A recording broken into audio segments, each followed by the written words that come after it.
Hey guys, Kenny here, and we are on day 42 of 51 of David Deida's The Way of the Superior Man. And guys, if you're out there and you're watching this video, buy this book, Deida's The Way of the Superior Man. If you're a girl and you're out there and you have a guy in your life that you want to read this book, buy him the book. It's like a really good gift because it will benefit both of you. And it will help him grow, which, hey, we all want each other to grow. So I'm on day 42 and the perfect chapter for today based on what I'm currently going through in my life. So it's really cool. It's going to be a long video. So if you don't have time to sit and watch this length, it's probably going to be pretty long. Because I'm going to read the entire chapter to you because it's that good. And some bigger words in here, right? And we'll get through it together. So let's go. All right. Never allow your desire to become suppressed or depolarized. When a man denies his desire for the feminine, either by choice or due to familiarity, it is a sign of his depolarization even toward the world. It's all related. He may seek a mistress in order to reinvigorate him, but this is usually only a temporary and complicated solution, since it is only a matter of time before his mistress also becomes familiar and thus tiresome. Any woman toward whom a man becomes depolarized will feel his rejection, disgust, and turning away. In response, she will become angry and destructive. Her unhusbanded energy will begin to move chaotically, becoming even self-destructive. A man has no excuse. Zero excuse. You ain't got no excuse, guys. Come on. He must cultivate a polarized relationship to his woman and his world if he is to remain in relationship with them. Yeah. Let's dive in. You have a choice. Always have a choice. You could choose to give your gift as a celibate, living with only the most minimal engagement with the world and women. Or you could choose to engage the world and women fully. Fully, guys. Excuse me, as a way of giving your gift.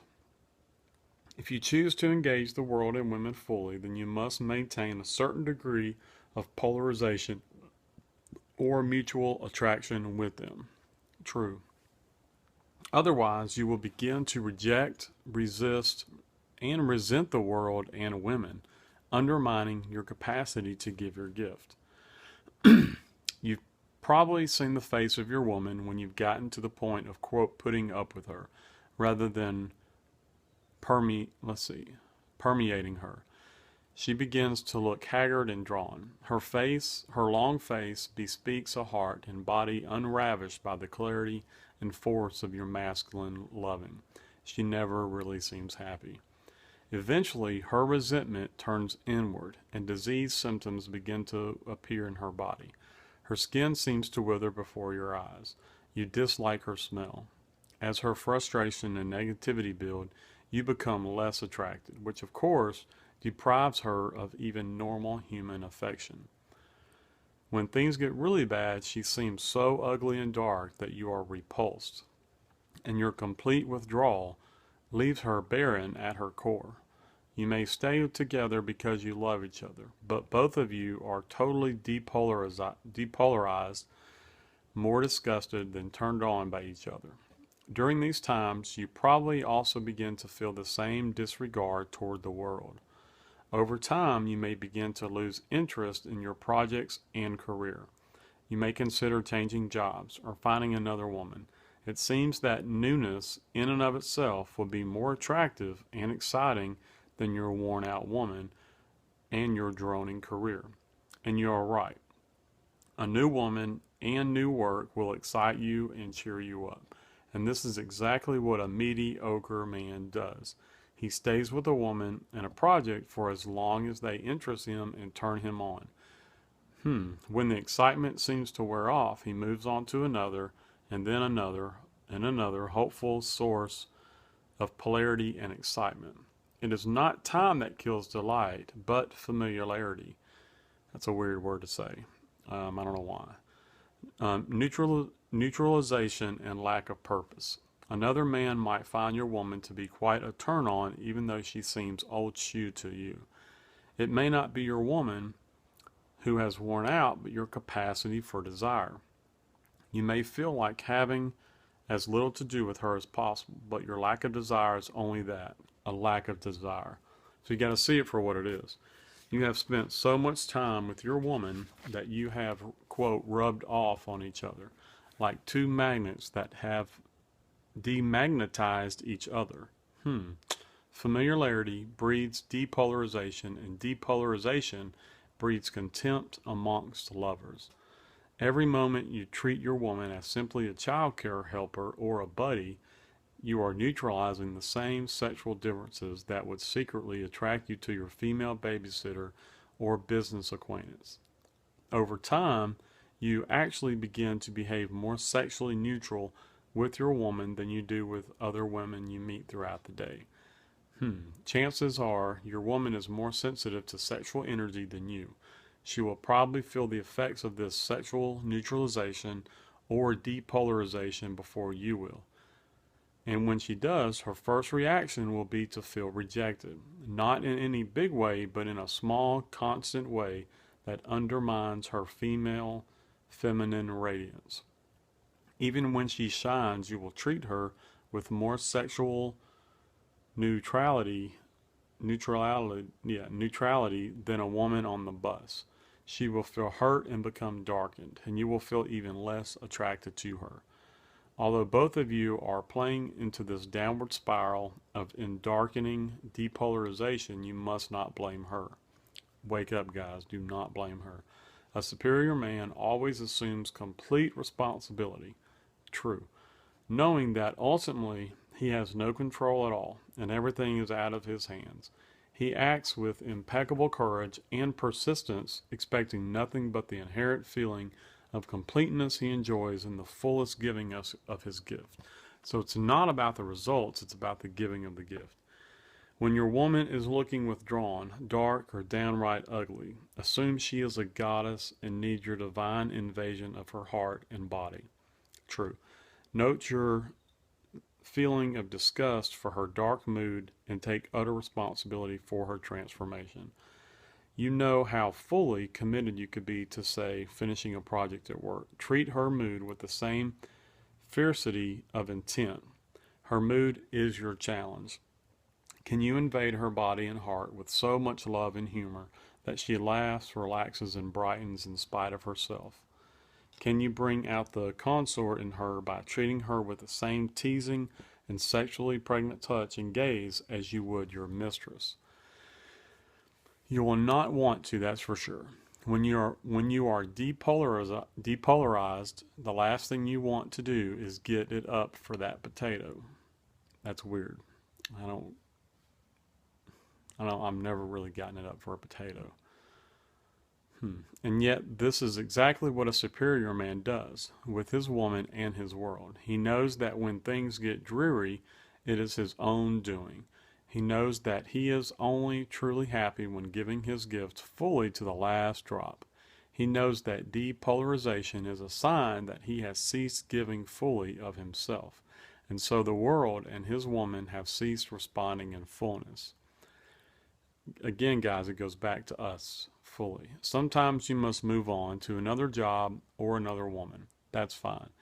If it is a true movement of growth, clear empowering, and an aspect of the ongoing giving of your gift. But more often than not, your first impulse to move on comes when you have ceased invading the moment with your fullest capacity to give and instead are droning along, coping rather than creating. I like that. You can spend decades coping with a job before you realize that you've wasted much of your life. After just a few minutes of coping with your woman, however, she will show you her pain. Her face will show it to you. Her tone of voice will reveal it. Her seeming ugliness will reflect the collapse of her radiant core in response to your ambiguity of desire. Her dark mood is as ugly and repulsive as your ambiguity is to her. It only takes a moment of meeting a real challenge to bring a man back to full purpose, an emergency or a threat that demands his best. And it only takes a moment of praise and deep appreciation to re-evoke a woman's radiance. It can happen to your woman at the grocery store or at the spa when a man signals his appreciation, or it can happen at the kitchen table with you. Rather than deciding to move on because you are too weak to overcome your own neutralized lack of desire, try to take on the challenge of manifesting love in the dreary world and in your dreary woman. Use your body and mind to smithereen your woman's darkness into love. Even if she has yellow eyes and fangs, she still loves to dance. It's up to your freedom and strength of transmission whether she drains your energy, bites your Wembley head off, or surrenders to your fearless passion. Wow, that's a lot. And that's the end of that chapter, not the end of the book. Again, I like the chapter because I immediately start looking at like what I can do as an individual and in my relationship with my woman. And I think it's bringing the best version of me to it, you know. And I gotta be honest, I can be guilty of, not to beat myself up, but just as a learning lesson, as a grow gift, you know, something that's going to take me even to a higher level where, you know, I can meditate for, you know, a long time, like on a regular, consistent basis, be physically active, have it like just a banging social, like friends and stuff where I'm doing stuff with guys and girls just to kind of build that, and just a real balanced life, you know. Big thing recently I'm doing again that I had stopped doing was my diet and supplements, you know, because it's one thing to kind of not eat the best, like vegetables, and really stay on top, like lean meats and stuff like that as a guy, if you're taking supplements, because you can get away with kind of that balance, you know. But not eating the best and not taking supplements, I notice a difference in even my like sexual drive, you know, my desires. And that's not like me kind of being lazy. I'm just going to say it. Me being lazy in that area brought me to where I'm not bringing the best version of myself, you know, and I'm not being as healthy as I possibly can, which again doesn't make me feel as good on the inside in my mind, because in my mind, body, and spirit, you know. So good news, I've ordered a shit ton of supplements. A couple of them have come in, and I'll share with you guys too on a video coming up what I take and why I take it and how it benefits me. And it helps my mind, my body. I mean, it makes a huge difference just in, like, again, my sex drive, just my overall health, you know, and that masculine energy. It makes a big difference. So that's exciting. But this chapter was actually at a good timing, just to be honest with you guys, because I'm kind of going through this challenge, you know, and instead of looking at it like as a victim way of thinking, like, oh, time to move on, you know, no, it's like, what can I do to grow through this and to bring the best version of me forward, and what can I do today, you know?